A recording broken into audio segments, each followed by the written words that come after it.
ವಿಜಯನಗರ ಜಿಲ್ಲೆ ಹೂವಿನ ಹಡಗಲಿ ತಾಲೂಕಿನ ಗಿರಿಯಾಪುರ ಗ್ರಾಮದಲ್ಲಿ ಭಗೀರಥ ಮಹರ್ಷಿ ಜಯಂತಿ ಆಚರಣೆ ಅದ್ದೂರಿಯಿಂದ ಮಂಗಳವಾರದಂದು ನಡೆಯಿತು. ಮಹಿಳೆಯರು ಕುಂಭ ಹೊತ್ತು ಮೆರವಣಿಗೆಯಲ್ಲಿ ಸಾಗಿದರು. ಡೊಳ್ಳಿನ ಕುಣಿತ, ವಿವಿಧ ವಾದ್ಯ ಮೇಳಗಳು ಎಲ್ಲರ ಗಮನ ಸೆಳೆಯಿತು.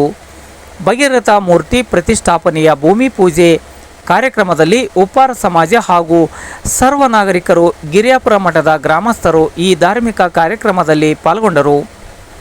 ಭಗೀರಥ ಮಹರ್ಷಿ ಚೈತನ್ಯದ ಚಿಲುಮೆ ಛಲದಿಂದ ಘೋರ ತಪಸ್ಸು ಮಾಡಿ ಭೂಲೋಕ ಉದ್ಧಾರಕ್ಕಾಗಿ ಪವಿತ್ರ ಗಂಗಾಮಾತೆಯನ್ನು ಭೂಮಿಗೆ ತರಿಸಿದ ಭಗೀರಥ ಮಹರ್ಷಿಯನ್ನು ಯಾರೂ ಮರೆಯಲಾರರು. ಶಿವನ ಕುರಿತಾಗಿ ತಪಸ್ಸು ಮಾಡಿ ಗಂಗೆಯನ್ನು ಧರೆಗಿಳಿಸಿದ ಮಹಾನ್ ಪುರುಷ.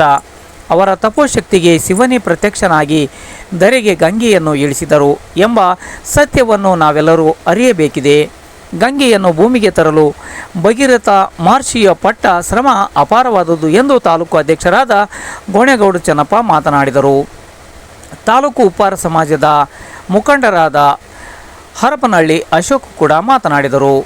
ಗ್ರಾಮ ಪಂಚಾಯಿತಿ ಅಧ್ಯಕ್ಷೆ ತಿಪ್ಪಣ್ಣನವರ ಈರಮ್ಮ, ಗ್ರಾಮ ಪಂಚಾಯಿತಿ ಸದಸ್ಯರಾದ ಗೌಡ್ರು ಭರಮಪ್ಪ, ಗ್ರಾಮ ಪಂಚಾಯಿತಿ ಮಾಜಿ ಸದಸ್ಯರಾದ ಕಲ್ಲಹಳ್ಳಿ ಅಂಜಿನಪ್ಪ, ಹರಪನಹಳ್ಳಿ ಅಶೋಕ, ಹರಪನಹಳ್ಳಿ ನಾಗರಾಜ, ಹುಳುಕಮ್ಮನವರ್, ವೆಂಕಟೇಶ್, ಧರ್ಮಪ್ಪ, ಗೌಡ್ರು ಚಂದ್ರಪ್ಪ, ಗೌಡ್ರು ಕಪ್ಪತಪ್ಪ, ಎಚ್ ನಾಗರಾಜ್, ನಾಗಪ್ಪ ಮಾಡ್ಲಿಗೇರಿ, ನಿಟುವಳ್ಳಿ ಪ್ರಕಾಶ್, ಗೌಡ್ರು ಚೌಡಪ್ಪ, ಲಂಕೇಶ್ ಎಂ, ಹುಳುಕಮ್ಮನವರು ದೇವೇಂದ್ರಪ್ಪ, ಕಲ್ಲಹಳ್ಳಿ ಭರಮಪ್ಪ, ಕಲ್ಲಹಳ್ಳಿ ಭೀಮಪ್ಪ ಹಾಗೂ ಊರಿನ ಸರ್ವ ನಾಗರಿಕರು, ಮಹಿಳೆಯರು, ಮಕ್ಕಳು ಈ ಕಾರ್ಯಕ್ರಮದಲ್ಲಿ ಪಾಲ್ಗೊಂಡರು.